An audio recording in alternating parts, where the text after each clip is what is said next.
I've been meaning to tell you. We talked about this before we started recording. It's a great backsplash that you have in the kitchen. So credit to your wife to be.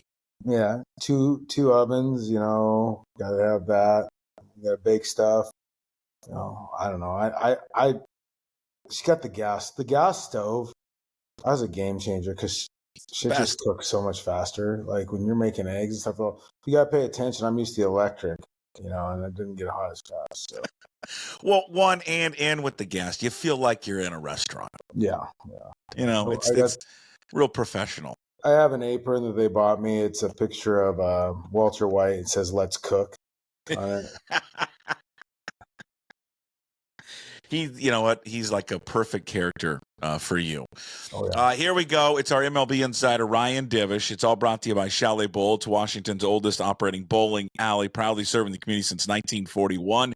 They are located in Tacoma's historic Proctor District. They've been a family-owned and operated for 40 years, delivering top-notch customer service and a unique 12-lane experience. Check them out at chaletbowl.com to book your next reservation. Experience the best in local fun. Divish is with us. Havre, Montana, on his sabbatical, coaching the Havre North Stars, and we've been pumping them up. But all of a sudden, we had a 10, 11 game winning streak, and now the North Stars have hit a little bit of a road bump. Yeah, it was pretty crazy. So we go to this tournament in Three Forks, which is near the city of Montana that I loathe more than any place on earth. And that city is Los Angeles. Yeah, there you go. So we go there. We play Friday against a team in our conference, but it's a non-conference game, and played pretty poor. I mean, we were up, I think, 6-0, and just kind of never really added. I mean, I think we were up 6-0 in the second inning, and we had a talk just about being selfish because, like, what we do is, like, we have really good at bats, like kind of what you call for the team at bats. You're working counts, you're trying to take your walks, wearing an inside pitch, whatever.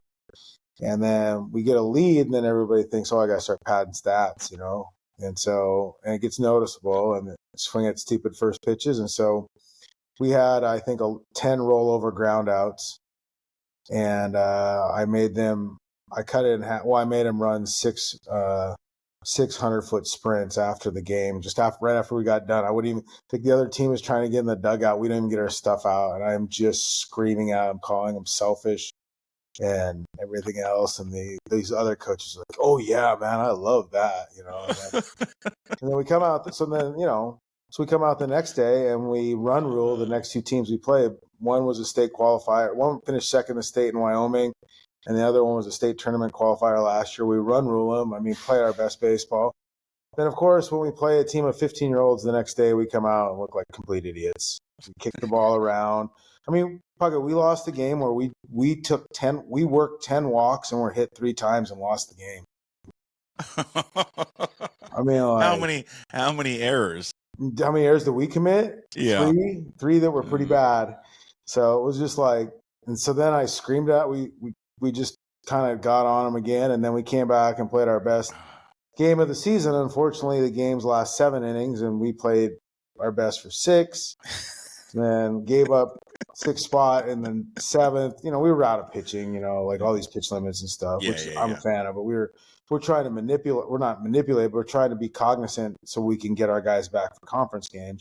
Sure. We can't really stretch them to the 100 pitch mark, because that's an automatic like 4 days off. Well, so we're keeping guys at like 60 to 70 pitches.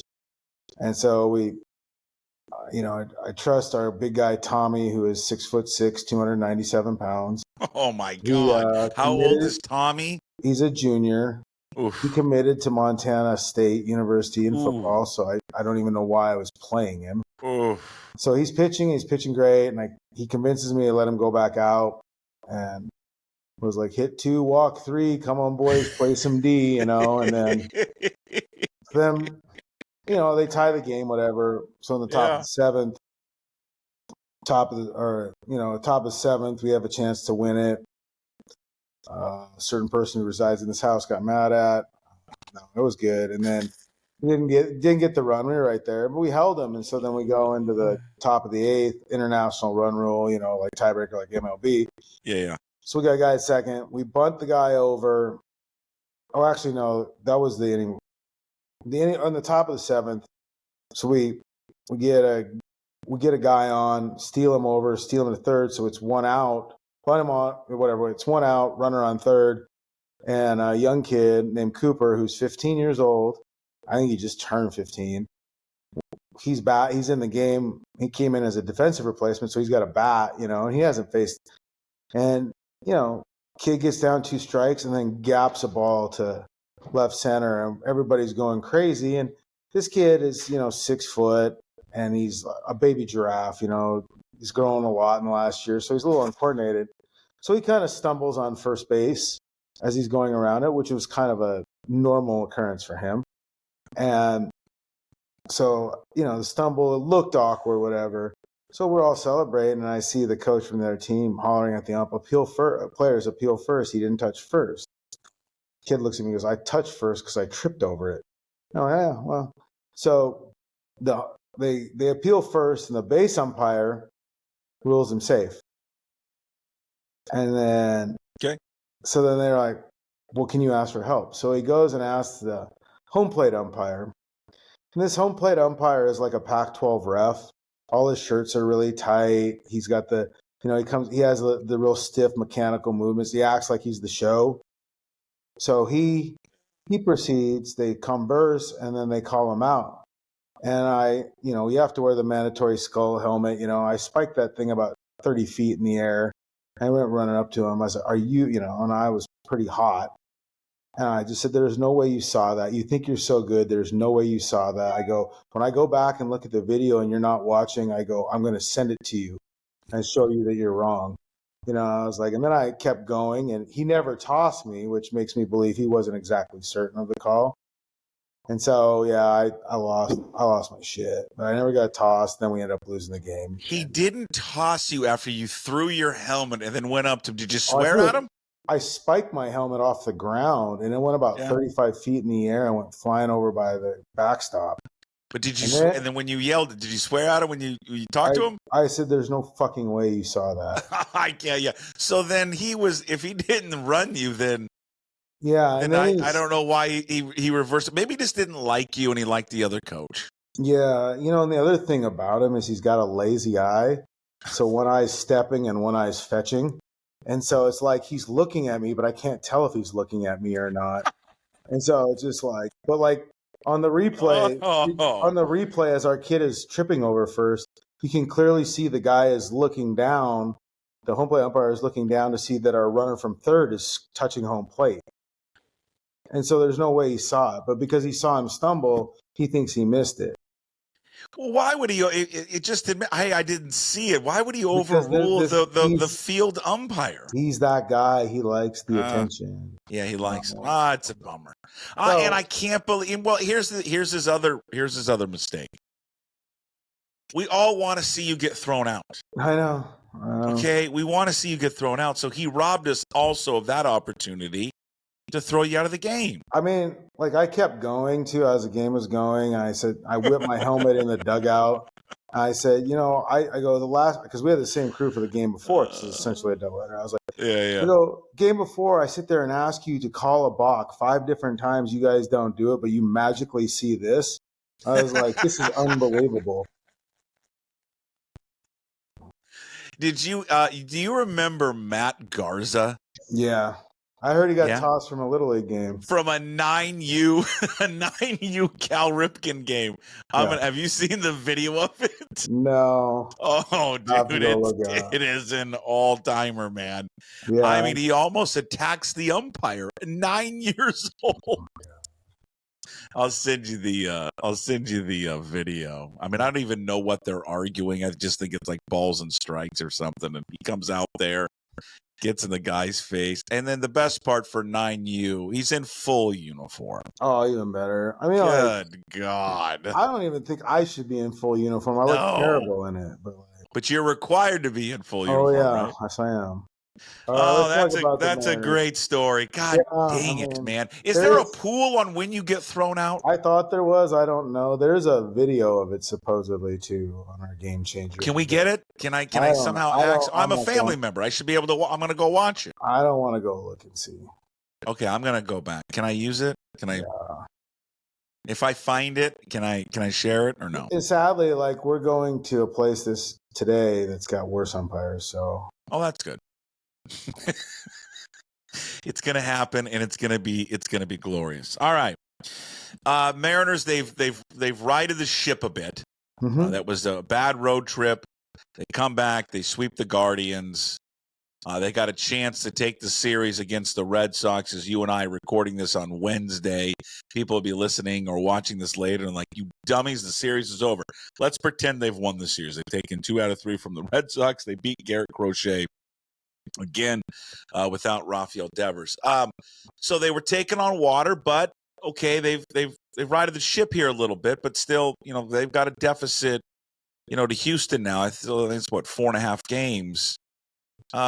This ugly trend of some of this offensive stuff is, reared its ugly head again. But, have they dug themselves? They haven't dug themselves too much of a deficit.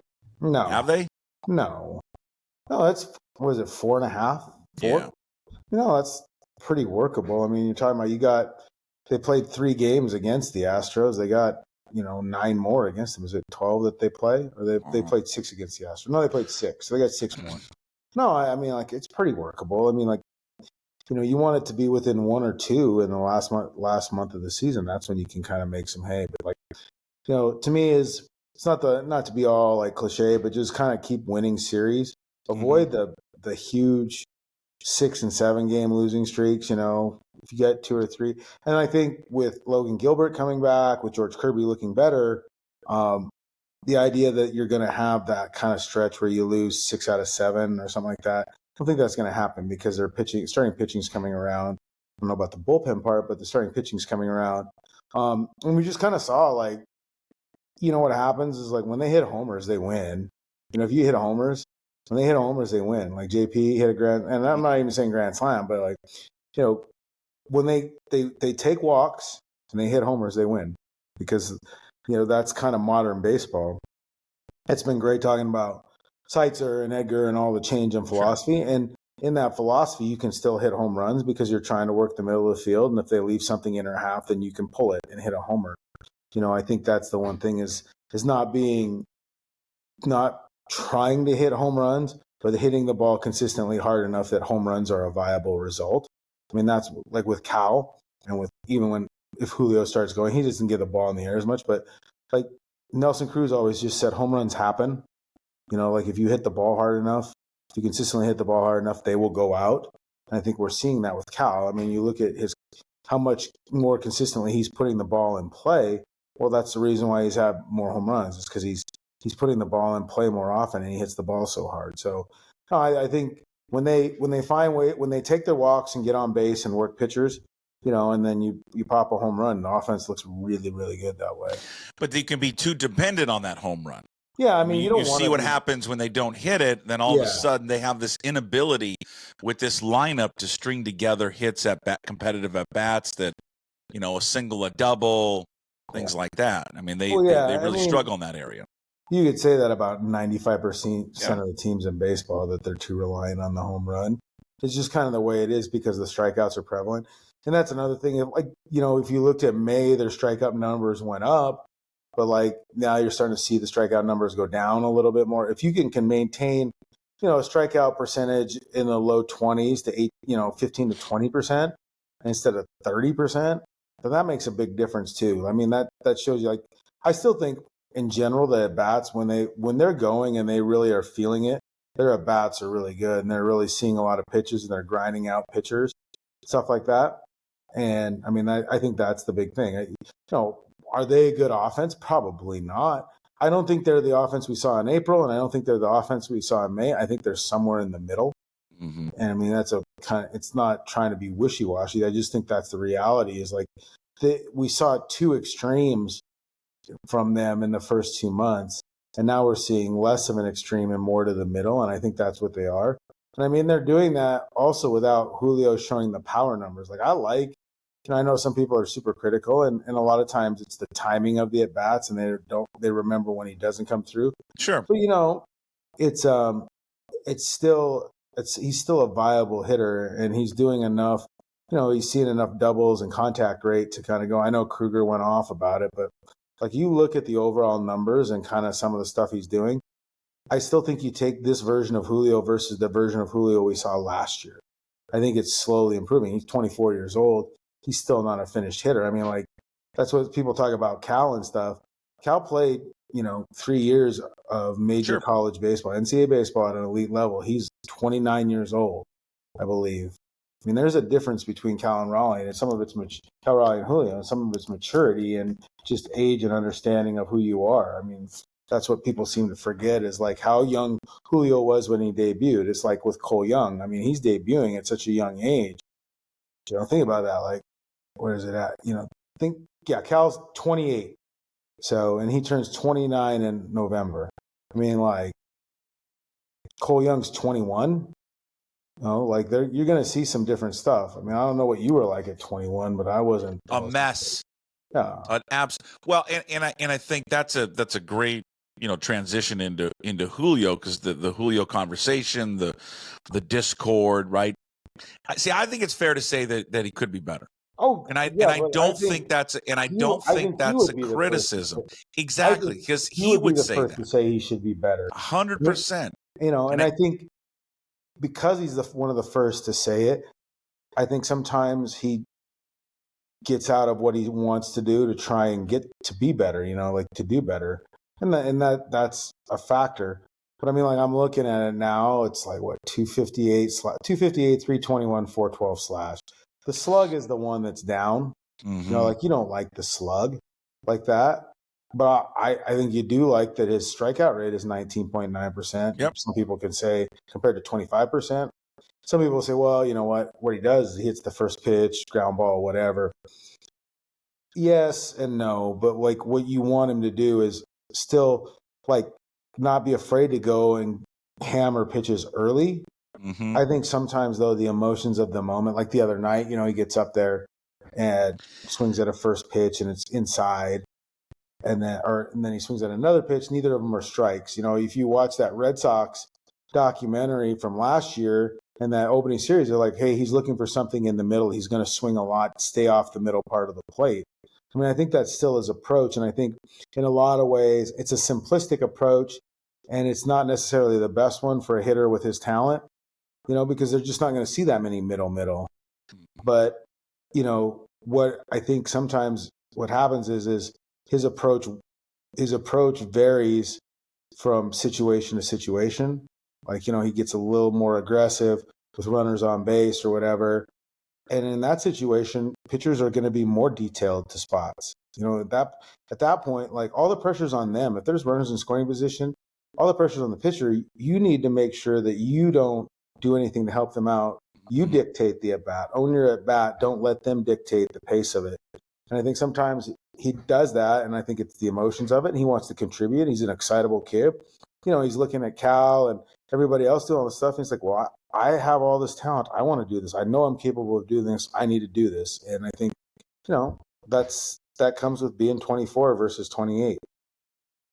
Yeah, and I think if you go back to to that game on Saturday against Cleveland, in which he struck out, I think you see he hears the chants, bases loaded, he can be the hero, he understands his place in the organization, where he sits in the organization, he's paid, he's compensated. This is not a criticism. I'm just stating facts. He's compensated as a face of the franchise superstar player, and in those moments, those players deliver with the game-winning hit, and he wanted that. And he hears that chant, and I think with that comes, a pressure for him that I still think at his age he's still trying to navigate and trying to swim in those waters. And I think for him, I think he probably puts a little too much pressure on himself at times.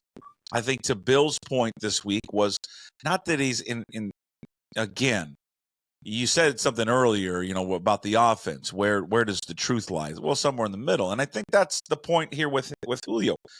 Like Bill or anyone, no one's called him a bad player. Now, there's some fans that think he is a bad player, and that's ridiculous. I mean, they must not watched any other parts of the game other than his at-bats. Sure.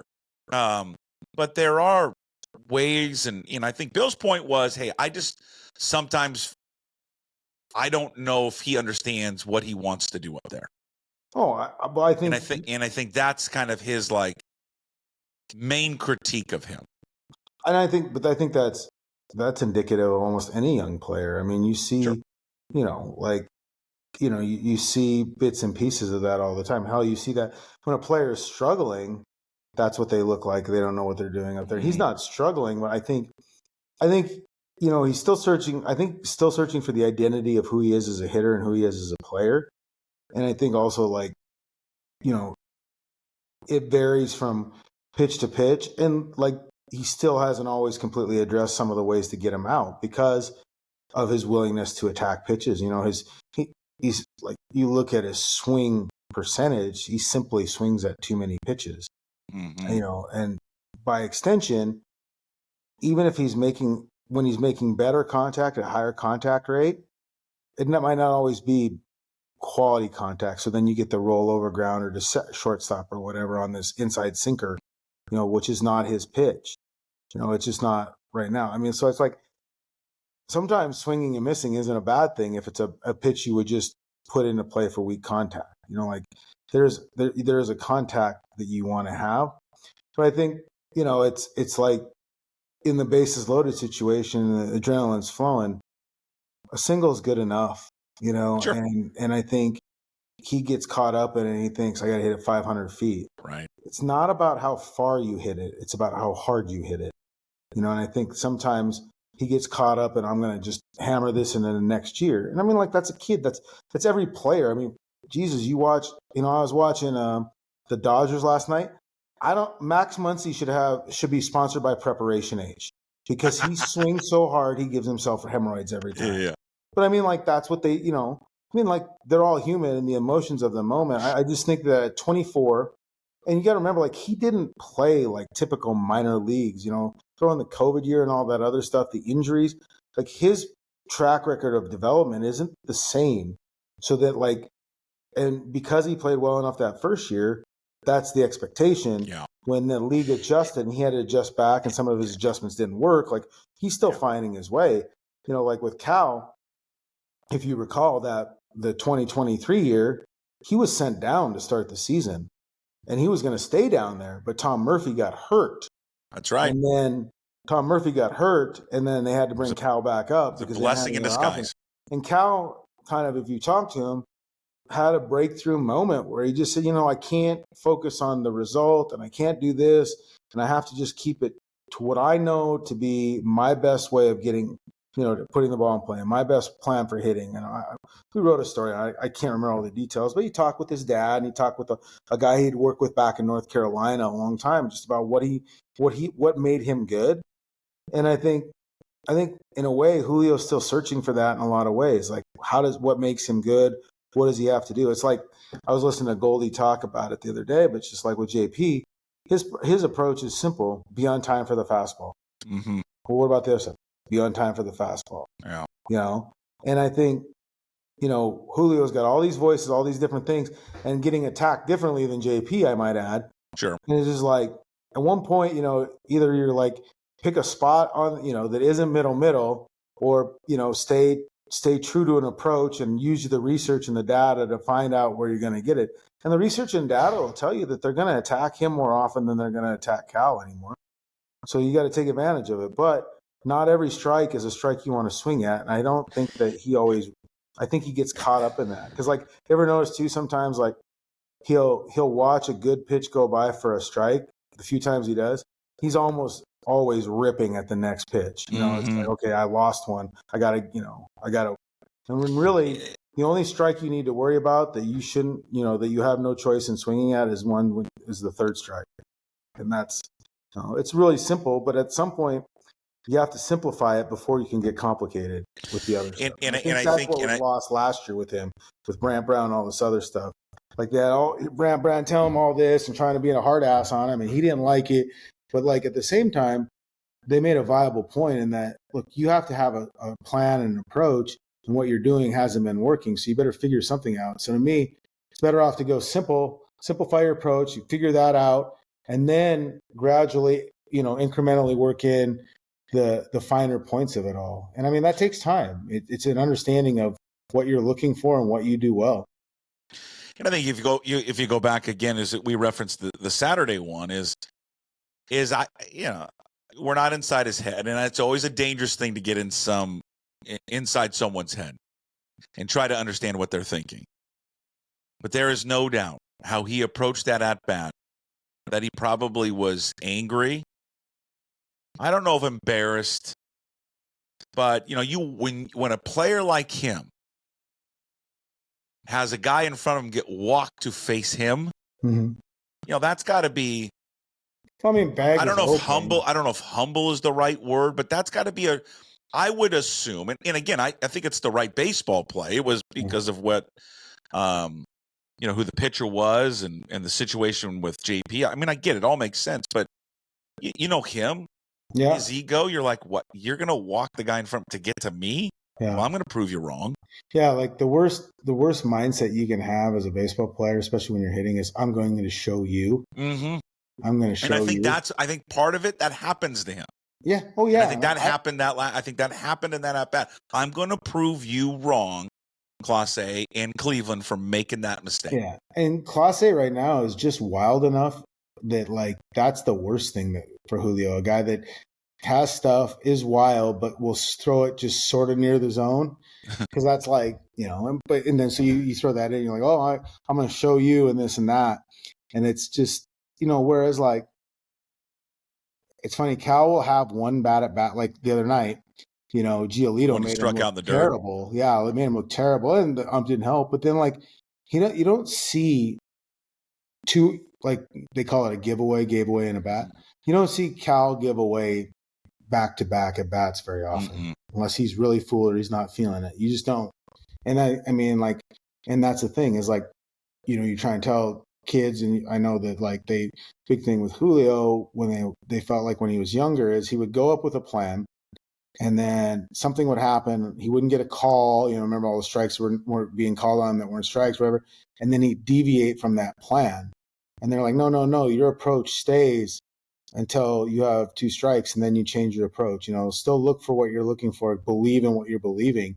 Because when you start trying to make changes to what you're doing up at the plate while you're in the middle of a bat, especially when you're younger, that good things aren't going to happen very often, especially with the type of hitter he is, which is the violence that he swings with and everything. Yeah. And that's the thing. You saw it with those swings. There was violence and anger in those swings when really you just needed to have, hey, man, control your heartbeat, control your emotions, and just punch that thing up the middle and get bloop over second. It doesn't matter. Get a ball to the outfield. I mean, that's just the anything. thing. Sure, yeah. And that's, it's so funny. You practice it all the time and everything like that. And sometimes it works and sometimes it doesn't. Yeah. But what's I think real frustrating for fans is when you see 2 or 3 ABs, like that one double the other day where he's just locked in and he hammers that double and you're just like, oh my God, because when he hits it, it's just it's 115. And it's how does he's just you want it to be that way forever. And unfortunately, you're not seeing it twice. He might see it 3 times in 3 games, or twice in 3 games, or one. My always thing with him has always just been he should be a doubles machine. Yeah, and he should be a doubles machine. And I mean, you would think he could be, and I think he will be eventually. It just he's kind of another thing is he's trying to be able to hit everything. Don't try and hit everything. Just be good at hitting some things for a while until they, because you can force them to throw you the fastballs, or if you're looking breaking ball, then look the breaking ball. Use the data, and that's part of having an approach, having a plan when you get up there. So I don't know. I mean, I still think it's better than it's been. And agreed. I think he's not it's not a lineup drain. he's still contributing. He's still finding ways to get on base. And God bless, when he gets on base, it's an automatic bag almost every time. And like, you watch what he does in the outfield and everything else. Like, you got to remember, like, this kid was never projected to be a center fielder. I know. That's another element I'd like to, again, maybe they don't want to run him more because of health reasons. Well, he's green. It's his decision. I mean, like, I would just like to see him go more. Yeah, I mean, I don't want Randy or Rosarina to have more stolen bases than him. No, and that's the thing. And maybe he's a little dinged up, but they just basically tell him, you're green, you go when you need to go. So on the Havre North Stars, certain child that lives in this house is green, and sometimes I have to look over at first base and raise my hands like, are you going to go at some point, or do I got to give you the sign? Because he hasn't been thrown out yet. I bet he's fast. He gets that from his mom. Well, I guess. Not getting it from you. Well, yeah, I'm not blood related, but like. Well, I know, but I'm just like, you're 15. You can't teach him speed. You got, like, if you're 15 for 15 in bags, I think you would want to get to 20. Yeah. Well, and that's his potential. It's 30-30, but honestly, I think you can dream with him 40-40. Oh, absolutely. I mean, like, that's the thing right now. So I'm looking now. They're at 71 games. He's hit 10 bombs. And honestly, like, they're about 3 balls where I thought should have been out that he got kind of hosed on. Yeah. So say you're at 13 bombs and you're at, what's the stolen bases? Yeah, 12 bags, which is crazy. If it's, let's say he was at 13 and 16 or 17, I mean, that's projecting out. That's projecting out pretty well. You're talking close to 30 bombs and 35, 40 stolen bases if you at 71 games. Yeah, I think that's 71 games in. We're 71 games in. I think he has more doubles than he did last year. And no, he's got 9. So he only had like 10 last year. Was it 10 or 17? Yeah, not very many. Yeah, I mean, listen, Salvador Perez has got more doubles than him. He's 152nd in doubles. He's 94th. That park where they play at for the Royals is a doubles park. That's another thing, like, people don't realize. It's not like he plays in a small park at T-Mobile. No, but what happens is, and nobody wants to hear it, the marine layer allows the ball to stay up in the air longer. So it doesn't get down. Smoke-a-motive. Where is he at? Yeah, the smoke-a-motive. I mean, that is the but 94th in slugging, you pointed that out. He's 100th in OPS. But the slugging, I mean, it seems like he's traded, the more contact. And Adam Jude, by the way, guy who's doing just a fabulous job. He and others of sitting in your chair. I'm tired of everybody talking about how good looking he is. I'm way better. Like, when you are good looking. Whitey turns 50, let's take a look at what he's like. I'm 50. I agree. Mm-hmm. You're going to age better, but you're going to age better until you're like 65, and then it's off the cliff. And he wrote about that. He did a nice job of talking about Julio today and the numbers and where he's at. And it's a good read. Go read it. SeattleTimes.com. Adam Jude there on Julio Rodriguez. But I just think that my thing is, and we'll wrap it up and move on. Is it's okay to have a chat about him and discuss about. And you said it right off the bat. He expects to be better. Yeah. He does, and it's okay to point out. He's raised the bar so high for himself because how he started and broke onto the scene. He had the bar raised so high because he came onto the scene and played great right away. And so you're expecting this, to keep going and going and going. And he's kind of, it's plateaued a little bit for him, but he still very much is a young player. He plays fabulous defense. And I keep saying this over and over again this week. He plays the game hard. Plays it with joy. He's everything you want a baseball player to be. Everything. He's not exactly dealing with gold glovers on each side of him either. Like the vaunted outfield defense that they, I mean, that's why getting Rayleigh back will be huge for these guys. And he appears to be getting closer. He hit just a bomb on Tuesday. I would expect him to be. Are they? No, they're facing Crochet today, so they probably won't. They'll probably give him another day, and I expect him to be activated. Rafael Devers, the trade obviously broke up. Just made headlines all across Major League Baseball. I guess what's frustrating is and again, we don't know all the particulars. I haven't heard anything. Maybe you have of where Boston refused to deal him to anyone in the American League. It was only going to be a National League team. I know the reason. I know the reasons why they didn't trade for him. I get it. It's money related, and that's just what it is. But it's money and personality and all that other stuff. Sure, but like if here's the conflict I think people have with this organization. If you tell your fan base routinely you're all in and you have payroll flexibility and there's no limits on it, this guy's the best hitter out there. Oh, yeah. And you talk about a guy that could help this team. Well, I mean, he could help any team. Especially because now he's willing to play first base, you know. Like he can play third. He's playing well third. Over there, but I'm just saying if you wanted to throw him out there for a game, he could play over there.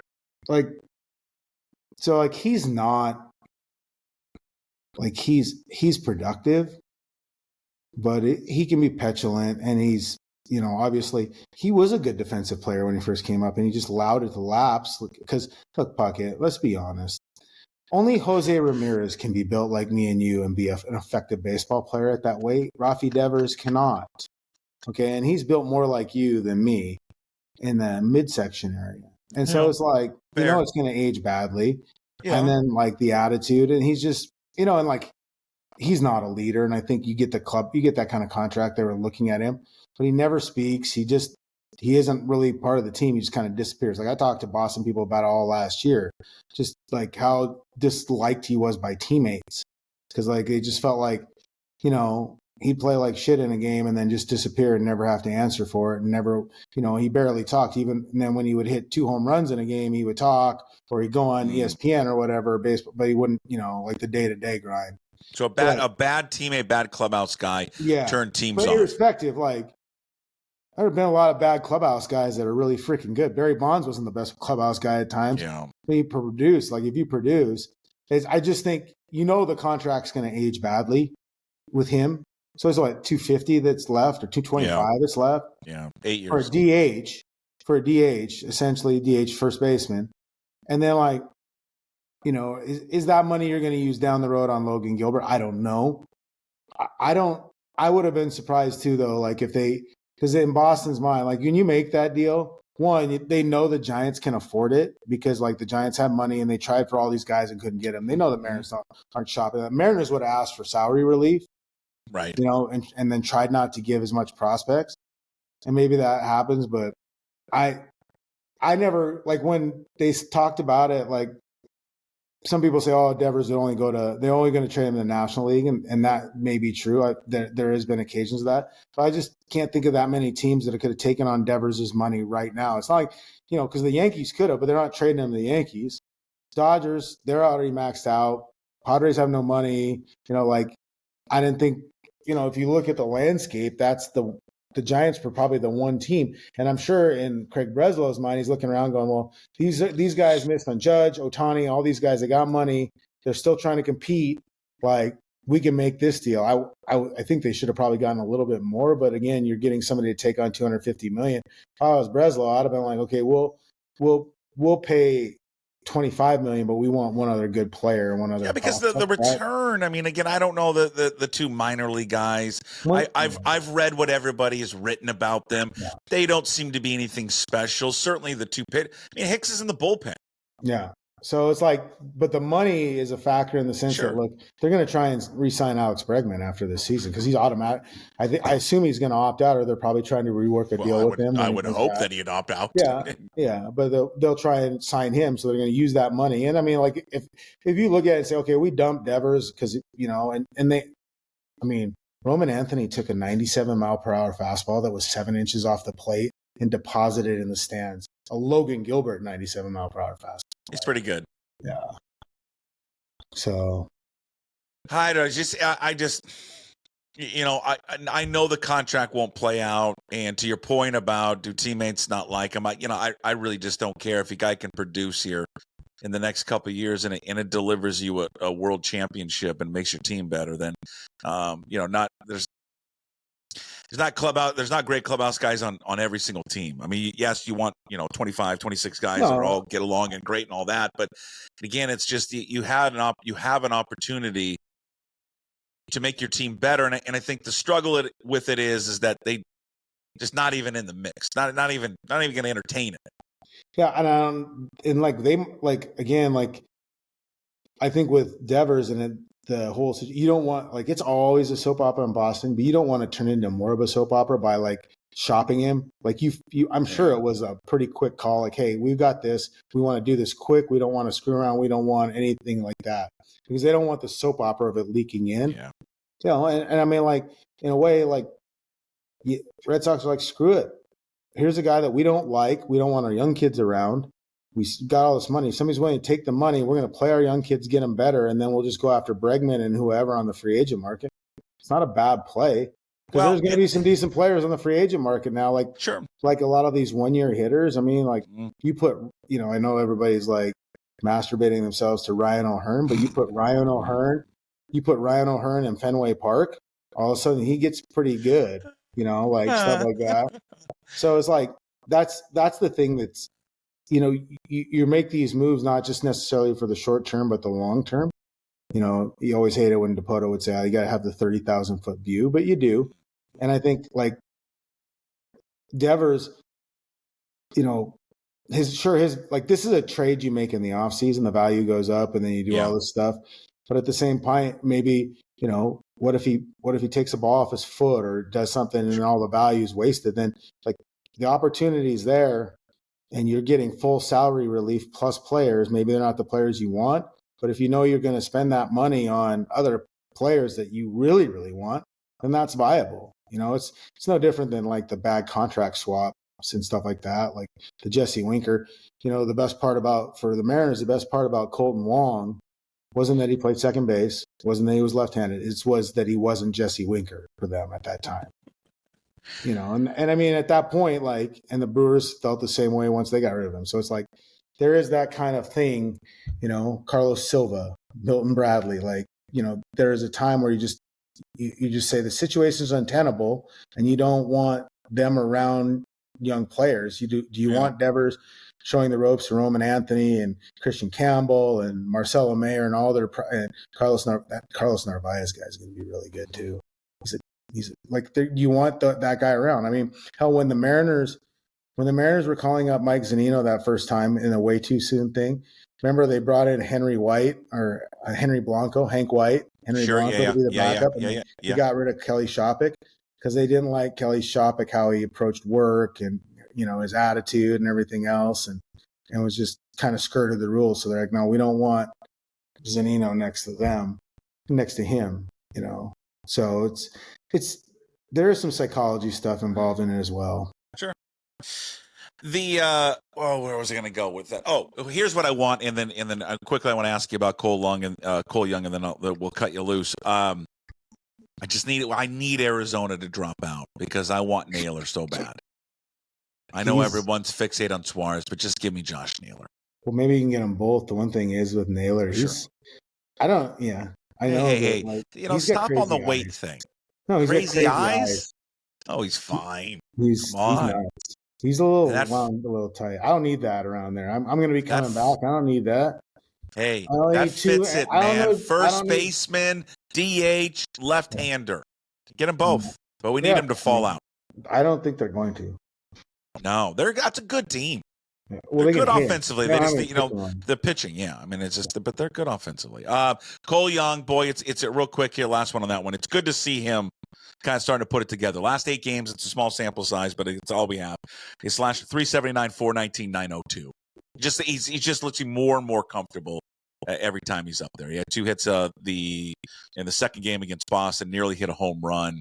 But boy, just what you saw and heard about in the minors now coming to fruition at the big league club. I think also he's been better defensively than I thought he would be. He's good, decent range. He makes some plays. It's not perfect, but yeah, I mean, this wasn't the plan to have him up this soon, but having him up and having him show progression and show like he's getting better each time he goes out there, I think is a big thing. Okay, I took up a lot of your time. Havre North Stars, they are in action on, when's your next game? We play tonight. Tyson just got mad at me because I was giving a ride to the bus and he just left with his sister. Oh, I'm sorry. That's all right. The Lewistown Redbirds. Redbirds, yeah. I apologize. Say sorry to Tyson. Good luck tonight for the Havre North Stars. Thank you, sir. Sounds good. Take it easy.